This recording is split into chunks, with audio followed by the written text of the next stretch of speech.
더불어민주당 영인재 1호 최혜영 교수님 모셨습니다. 이제 공연 일주일 정도를 놔두고 교통사고가 났어요. 이제 몸 밑으로는 움직일 수 없게 마비가 오게 됐고요. 뭔가 이제 완전 세상이 바뀐 거 아니에요? 이렇게 돌아다니면 턱과의 전쟁을 해요. 그 3cm의 턱이 저는 건너갈 수가 없거든요. CF 모델도 하시고 미모가 재밌었어요. 한몫하지 않았을까요? 화장과 조명과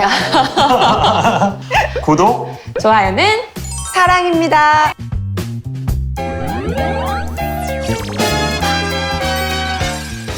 국내 유일의 본격 정치 예능 의사소통 TV 시작하겠습니다. 원장 주홍입니다. 안녕하세요, 부원장 김현지입니다. 요즘 아주 핫한 게스트를 오늘 모셨는데요. 더불어민주당에서 드디어 인재 영입 케이스를 발표하기 시작했습니다. 네, 오늘 모신 게스트는 더불어민주당 영인재 1호 파란 목도리가 가장 잘 어울리는 여성 최혜영 교수님 모셨습니다. 안녕하세요. 안녕하세요. 마음에 드셨어요? 네, 마음에 들었습니다. 마음에 드셨죠? 근데 네네네. 저는 느낌 그대로 말씀드린 겁니다. 그날 기자회견장에서 파란 목도리 너무 잘 어울리시죠? 정말 우아하셨어요. 감사합니다.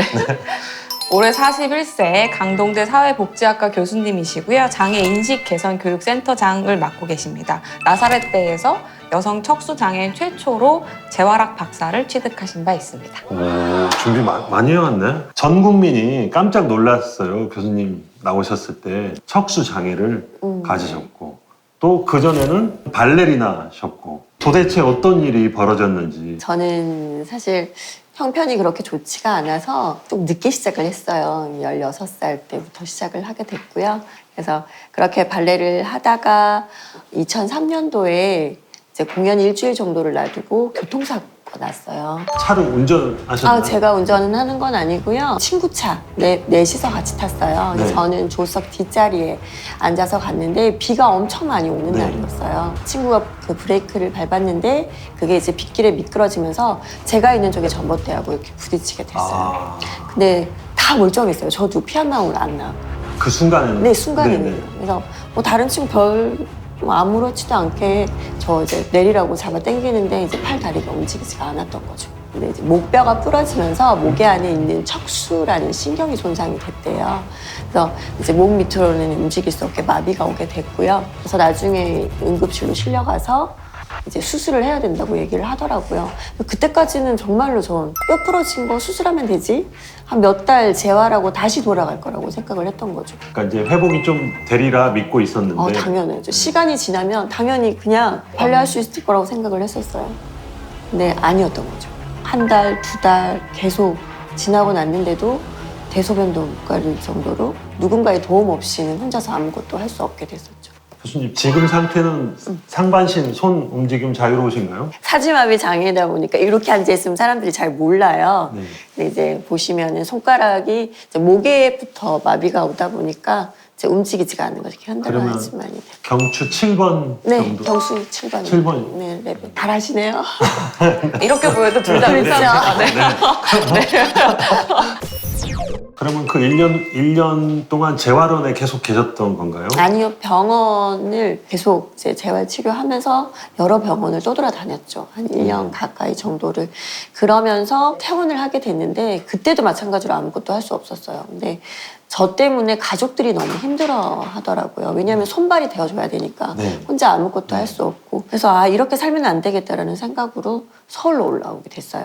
이제 지금은 없어지긴 했는데 국립재활원이라는 곳에서 한 3개월 정도 자립할 수 있는 훈련하는 그런 프로그램이 있었어요. 아, 혼자 올라오셨다는 얘기인가요? 네, 이제 근데 그때는 혼자 아무것도 못 하잖아요. 네. 그래서 간병인을 데리고 올라왔었죠. 아, 가족들 없이요? 네. 와, 어떻게 그렇게 용기를 내셨어요? 그때는 그 길밖에 없었던 라고 생각을 했던 것 같아요. 저 때문에 누군가를 힘들게 할 수는 없는 거잖아요. 그래서 좀 큰 마음을 먹고 올라왔었죠. 그러면 국립재활원 오셔서 자활 프로그램을 3개월 받고 나서부터 이제 혼자 다니실 수 있게 된 건가요? 당연히 저는 지금도 누군가의 도움은 필요로 해요. 근데 하지만 뭐 마음적으로나 아니면은 뭐 인식적으로나 이런 것들이 제가 장애인이라는 걸 버리게 된 거죠. 그리고 그런 걸 느꼈어요. 처음에 이제 국립재활원을 갔는데 저는 제가 장애 장자도 몰랐잖아요. 중도 장애인이기 때문에 네, 후천적 네. 장애인이기도 하고. 네. 근데 다른 장애인을 봤어요. 시설에서 나온 네. 내성마비 언니가 있었어요. 네. 네. 근데 이제 그 언니가 발가락으로 모든 걸 다 했던 언니였어요. 전동 손은 휠체어도. 못 움직이시고. 네. 뭘 먹을 때도 조금 많이 흘리기도 하고 해서 그 처음에 딱 그 모습을 봤을 때 충격이셨겠네. 네. 저도 장애인이긴데 그 모습을 보고 어떻게 저렇게 살지? 막 이런 생각이 들었던 거예요. 저도 저만의 편견이 있었던 거죠. 근데 이제 같이 생활을 하다 보니까 제가 나중에는 그 언니를 위해서 저도 손이 안 되잖아요. 안 되는 손 가지고 계란을 까고 있는 거예요. 언니 먹여주려고. 그래서 나도 누군가한테는 도움이 될 수 있는 사람이구나라는 걸 느끼게 됐었죠, 그때. 오히려 도움을 받으셨네요, 그분으로부터. 그렇죠. 네. 마음적으로. 나 장애인 됐는데 세상에 뭔가 이제 완전 세상이 바뀐 거 아니에요? 그렇죠. 장애인으로서 네. 보는 세상. 뭐 예를 들자면 어디 나가서 아직도 마찬가지예요. 저는 이렇게 돌아다니면 턱과의 전쟁을 해요. 그 턱이라는 게 이제 문턱도 될 수도 있고 많은 장벽들이 있어요. 조그만 남들에겐 아무것도 되지 않은 그 3cm의 턱이 저는 건너갈 수가 없거든요. 누군가의 도움 없이는. 3cm면 휠체어 바퀴가 큰데 이게 못 넘어가는 거. 네, 큰 바퀴가 2개가 있지만 네. 보시면 조그만한 바퀴 2개도 있어요. 그래서 그러네요. 네. 바퀴가 4개예요. 그러니까 3cm만 돼도 이게 네, 못 이 작은 넘어가. 바퀴에 이렇게 툭 치면 저는 떨어지는 경우도 많이 있었어요. 휠체어 밑으로. 근데 그게 남들한테는 아무렇지도 않은 거잖아요. 근데 제 인생에서는 그게 그 넘는 거 하나 자체가 너무 힘들었던 거죠. 근데 이거 저만 불편한 건 아니고요. 아마 요즘에 뭐 유모차가 다닌다거나 아니면은 그 할머니들 보시면 실버카, 같은 거. 네, 네. 그런 거 밀고 다닐 때도 다 걸리는 거거든요. 근데 아직도 우리나라는 그런 장벽과 싸워야 되는 경우들이 많죠. 매년 보도블록 갈아치우는데 왜 그런 게 개선이 안 되는지 모르겠네요. 제 말이에요. 가정 형편이 어렵다고 하셨었는데 네. 어릴 때 가정 환경은 어땠나요? 그냥 하루 벌어 뭐 하루 사는 정도? 넉넉한 편은 아니었어요. 그리고 무용을 할 수 있는 능력의 집이 있는 것도 아니고요. 언니가 청춘을 맞바꿨죠. 열심히 돈 벌어서 동생의 꿈은 좀 지켜주고 싶다 이렇게 해서 무용을 하게 된 거죠. 그러니까 언니가 지금 언론에 보면 자갈치 네. 시장에서 상인을 하시는 건가요? 근데 아니요, 일했었어요 거기서. 그 일한 그 소득을 갖고 발레를 시켜주신 거예요? 네, 시켜줬어요. 그럼 사고 났을 때 언니분의 상심도 굉장히 컸겠네요. 그렇죠. 한순간에 멀쩡한 동생이 누워서 그렇게 있으니까. 그래도 제가 이렇게 생활을 하고 자립을 하고 할 수 있었던 게 언니의 말 한마디였던 것 같아요. 어떤 말이요? 살아준 것만으로도 너무 고맙다고 이렇게. 그래서 그 한마디에 제가 내가 열심히 사는 게 언니가 뒷바라지 해준 거에 그런 몫을 할 수 있지 않을까 그런 생각을 했죠.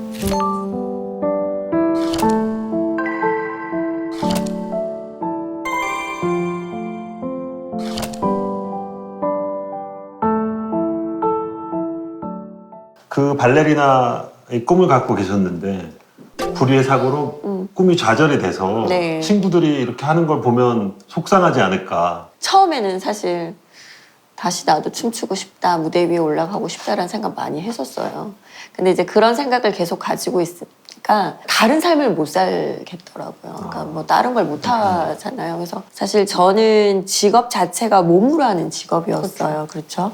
그래서 나 뭘 잘할 수 있을까라는 고민이 빠졌죠. 왜냐면 저는 몸 위에는 할 수 있는 게 아무것도 없는데 뭘 할까 하다가 저한테는 잘하는 게 딱 하나가 있더라고요. 네. 뭐였나요?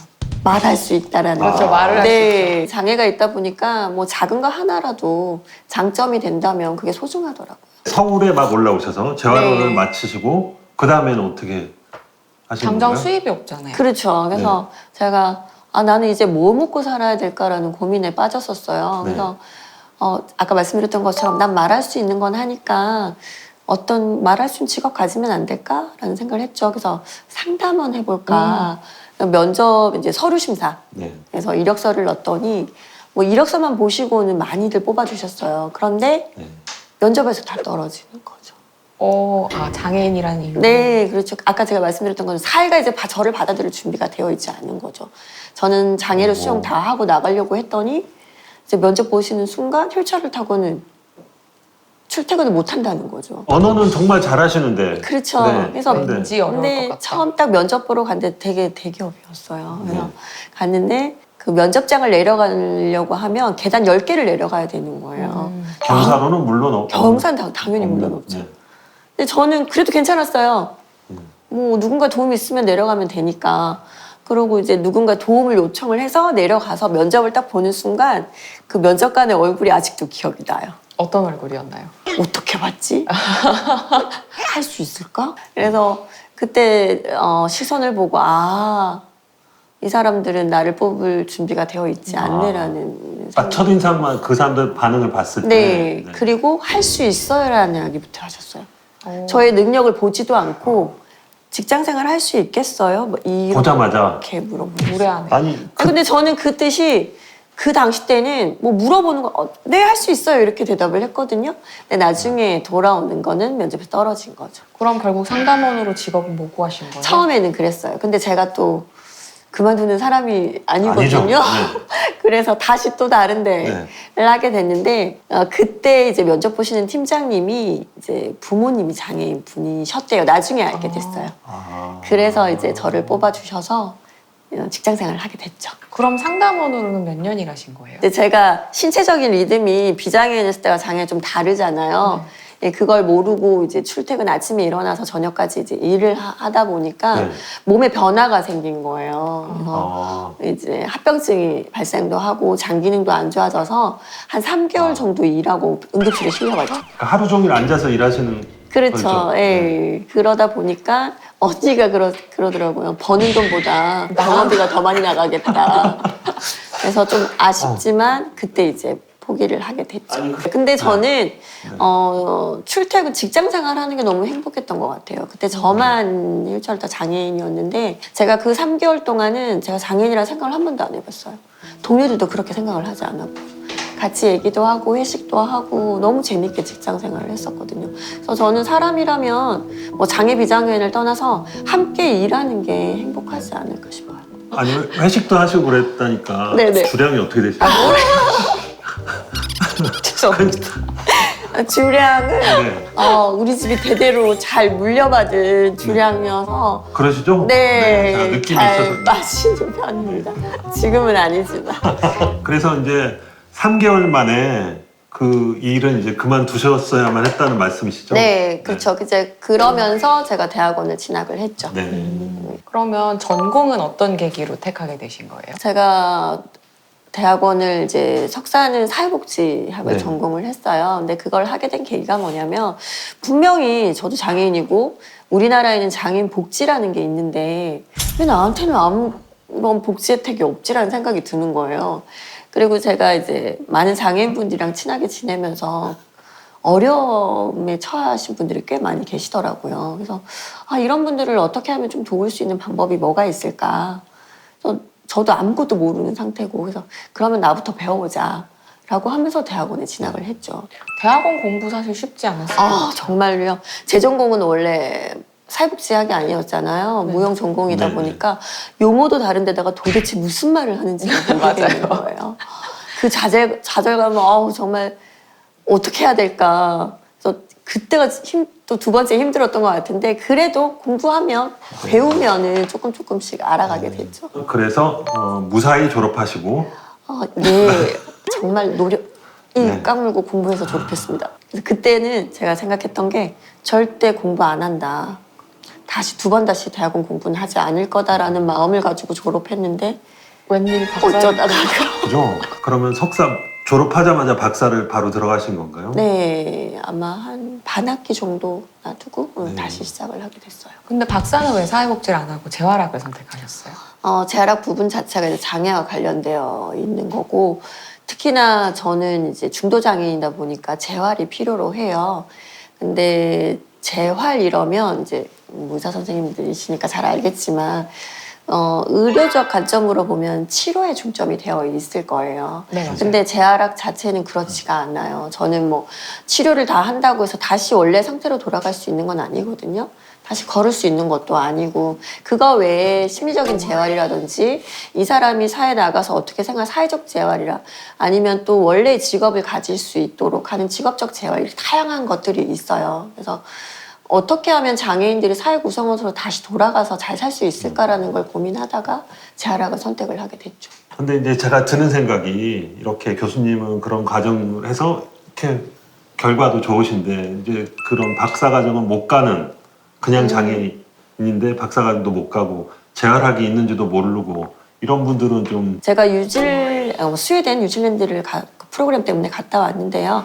거기는 원스톱이에요. 제가 만약에 다쳤으면 병원에 가서 치료를 하고요.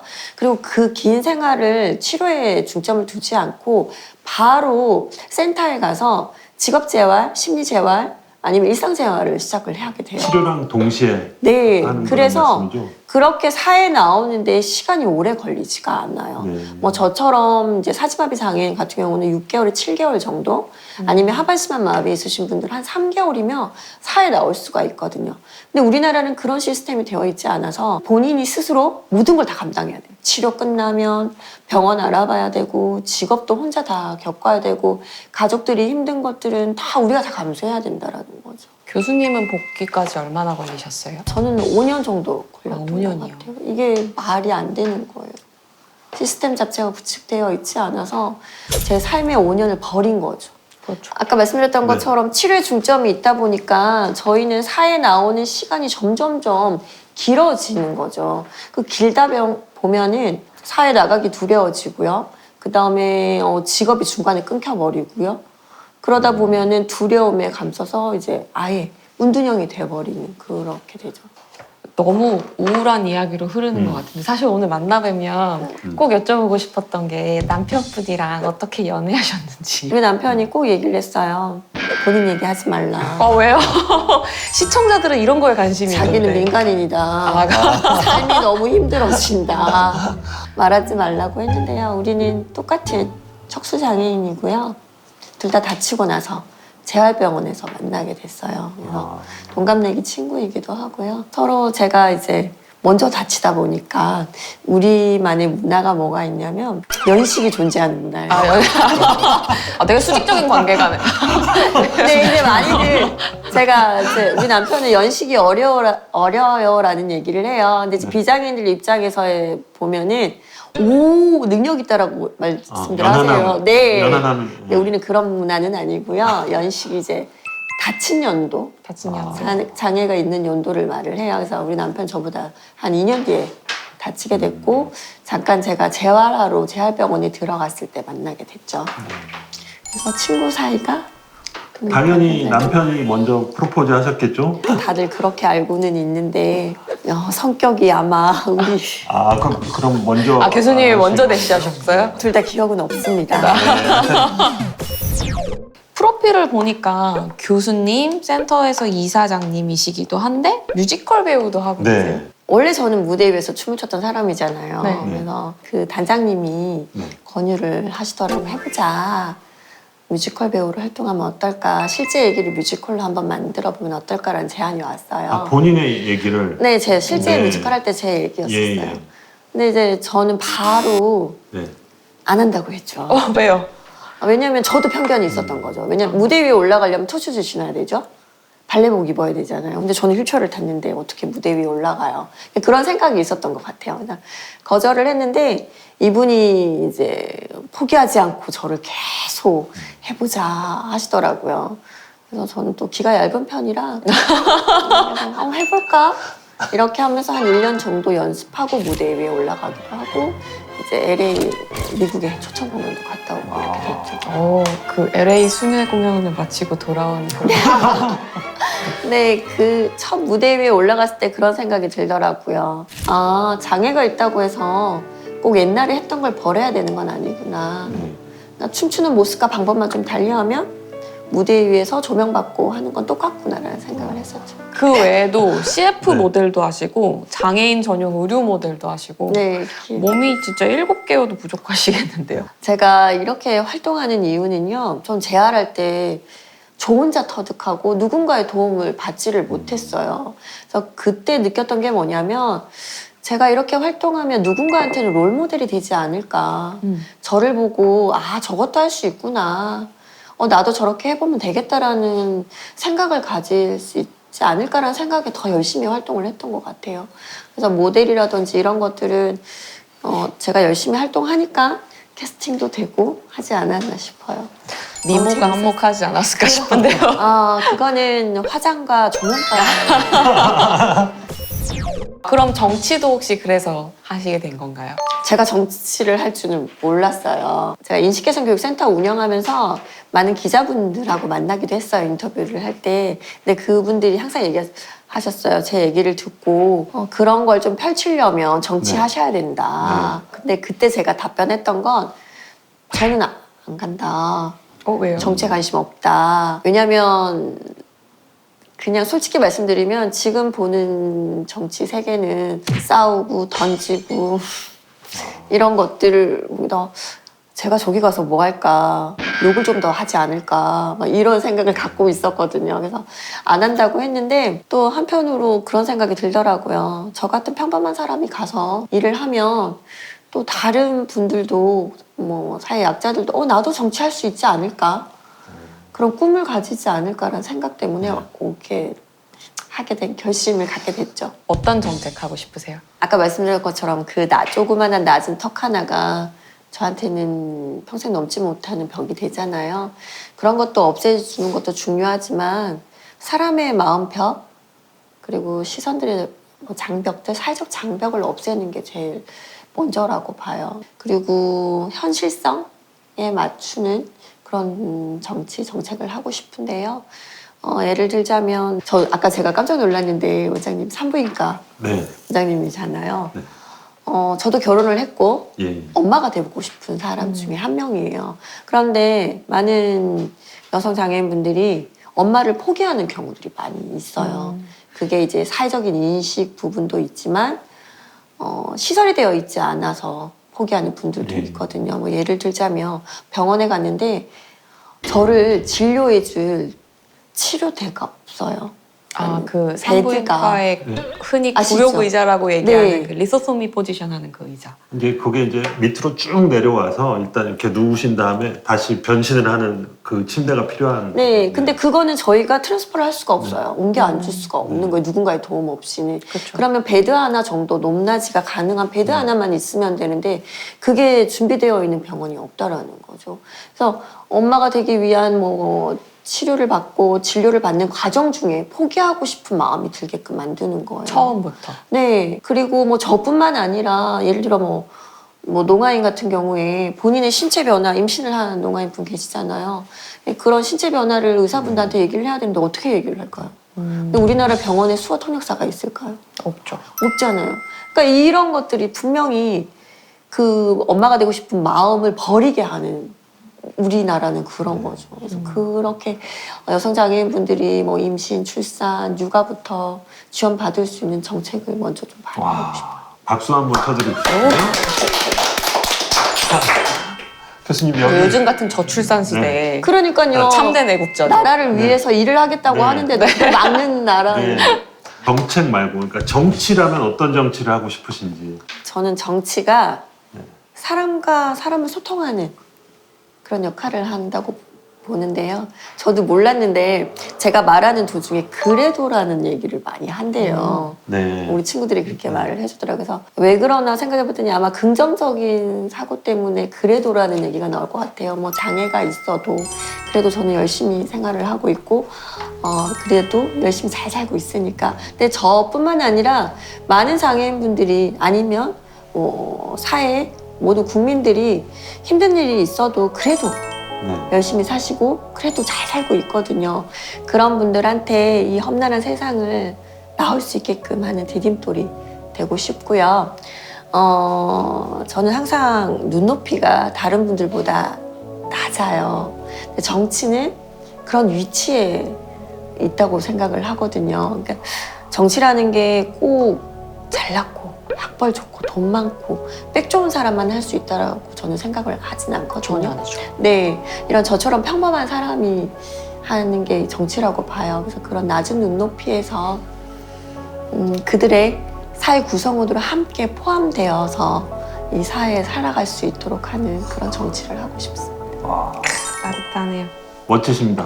그러니까 훈훈합니다. 그래도 네. 그래도라는 그래도. 말 긍정적인 말씀. 여담이긴 한데 편집해 주실 건데 네. 원래 그 기자회견 하면서 네. 그래도 한국당을 선택할 수는 없잖아요 라고 대답을 해야 되는데 네. 속마음이 나온 거예요. 그렇다고 하게 저도 모르게 나와서 그런 얘기를 하더라고요. 분명히 그래도라고 해야 되는데 속마음이 나와서 그렇다고 자유한국당을 선택할 수 이거 편집 안 될 것 같은데. 이런 거 살려야 됩니다. 깨알 같은 웃음 포인트. 교수님 말씀대로 이제 장애를 가진 사람들이 이 세상에 나오는 디딤돌, 징검다리가 되시고 싶다 말씀하셨는데 이제 그런 분들께 어떤 들려주시고 싶은 말씀 뭐 있으시다면? 빨리 가려면 혼자 가라, 멀리 가려면 함께 가라는 속담이 있어요. 아프리카 속담이 있는데요. 저는 많은 분들과 네. 함께 네, 멀리 멀리. 가고 싶습니다. 멋집니다. 함께 멀리 가자. 저희가 보통 이 마무리는 환자로 나오신 분들은 진단과 처방을 드리는데 오늘 환자로 나오신 게 아니고 메이저리그를 가실 분이 이제 그 의사소통 능력에 대한 최종 평가 부원장이 내려주도록 네. 하겠습니다. 아, 너무 훌륭하신데요. 이 정도면 합격점이죠. 정치인으로서 낮은 눈높이로 더 적극적으로 소통하고 싶다고 하셨는데 의사소통은 1도 네. 문제가 없을 것 같습니다. 네, 그러면 메이저리그 진출 확정? 네, 확정. 네. 감사합니다. 네, 그러면 의사소통 능력은 특 A급으로 판정이 맞죠? 네. 네. 앞으로 교수님 장도에 큰 행운이 오기를 기다리면서 자, 교수님 구독, 좋아요는 사랑입니다를 해주세요. 아, 네. 네, 괜찮죠? 네. 하겠습니다. 구독 좋아요는 사랑입니다. 아이 감사합니다.